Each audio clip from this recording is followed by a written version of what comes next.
Hi, I'm Connie Cleveland, and I'd like to take a minute to talk to you about the subject of proofing. Proofing is a word that's bandied about in the obedience community, and I want to make sure that you know exactly what proofing is, and maybe what proofing is not. I believe that if I can explain how you can most effectively use proofing, that you will be fully prepared when you enter the ring, and being well prepared will increase the number of times that you qualify. Let's face it, this is an exciting time, as many of us are finally getting a chance to show after months of inactivity. And that said, we're also getting surprised by some of the mistakes that our dogs are making. So as you are preparing to show, how can you make sure that you are fully prepared?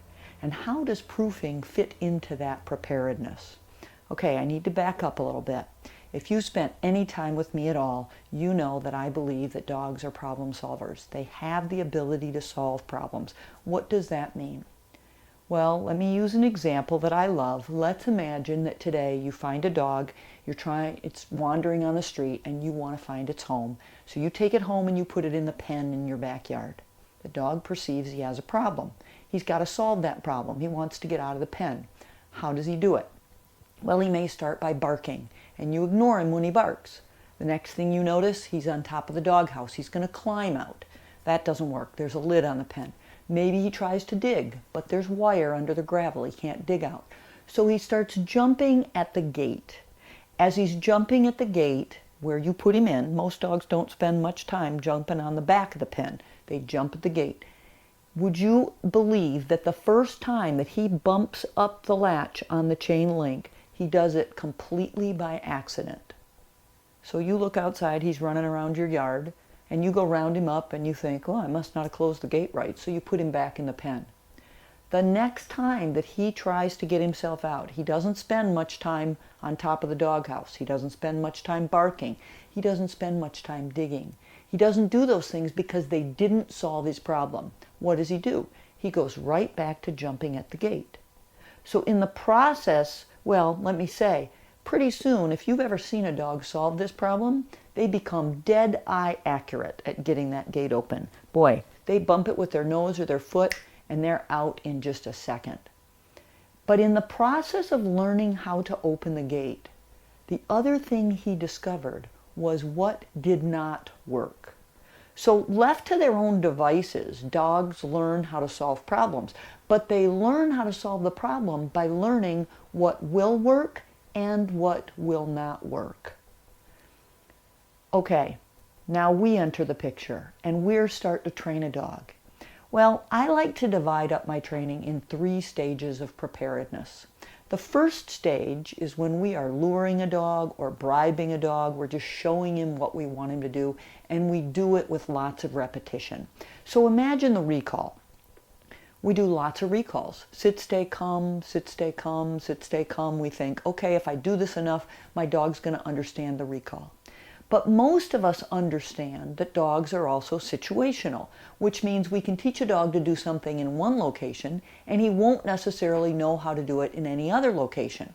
So we understand that we have to practice in different environments and we move around. You know, if you think about that dog in the pen, if you put him in another pen that is identical, he will get out of that pen pretty darn quickly. But if you put him in a pen where the gate opens the other direction, in other words, if he's learned to flip up the latch on a gate where the hinges were on his right, and then you put him in a pen where the hinges are on the left, you're going to slow him down. In fact, you might stump him. He might not figure it out at all. So in the same way, we understand that our dogs are situational.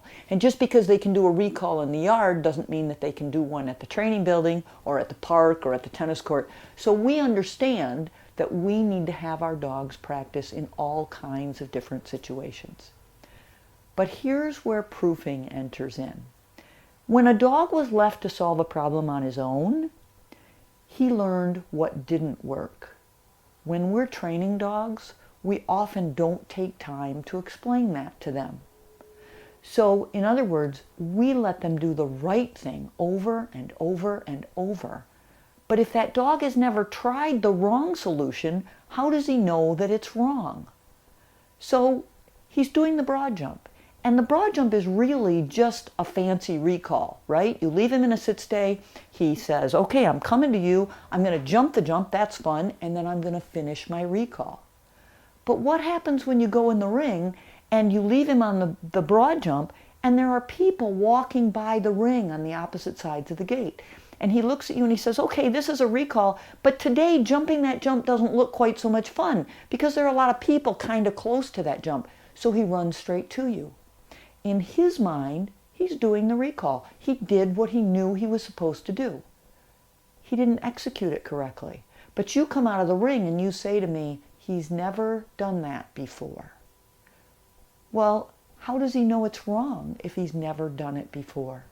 So this is exactly what proofing is.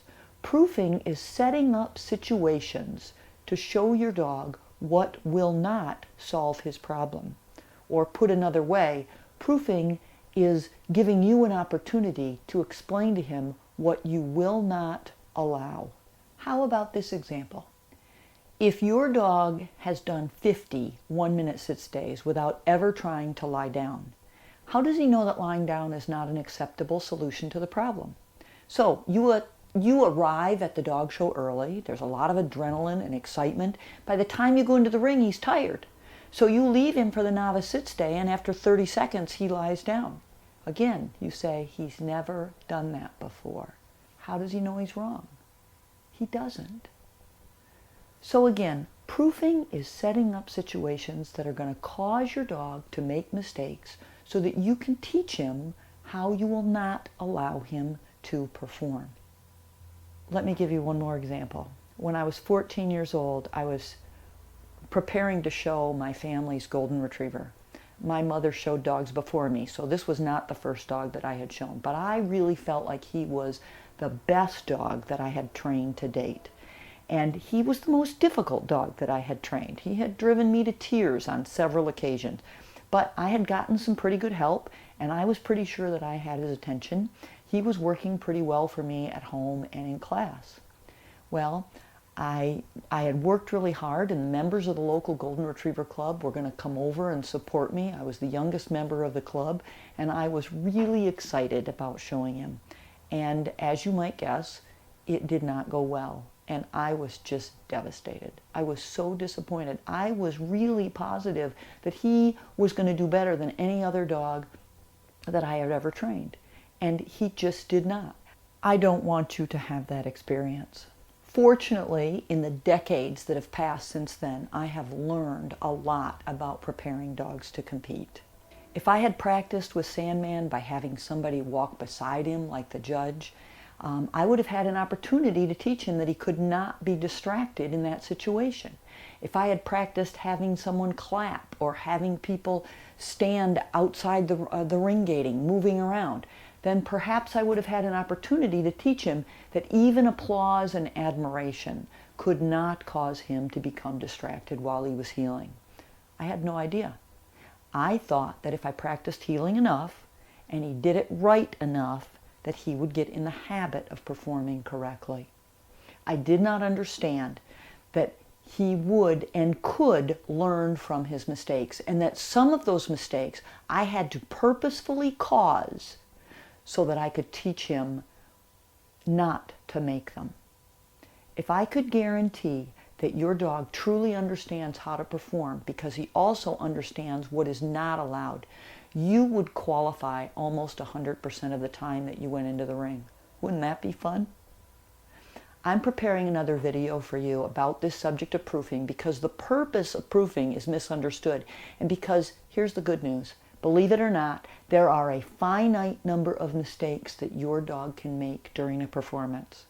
And it's possible to train him in such a way that he knows both how to perform and also what is not allowed. Just like the dog in the pen knows that barking and digging and climbing does not solve his problem, your dog can understand that there is only one way, one solution to the exercise that you've asked him. For example, your dog can learn that he can't come straight to you, he can't jump the jump and go get distracted, he can't go around the jump, he can't step in the middle. He can understand that there's only one way to perform the broad jump, and the rest of those solutions are incorrect. So let's dig a little bit deeper into this subject of proofing. Watch your email because I'm going to get another video to you in a week or so. And until then, if you've enjoyed this video, share it with a friend. And as always, feel free to send me your questions or comments. I'll talk to you soon.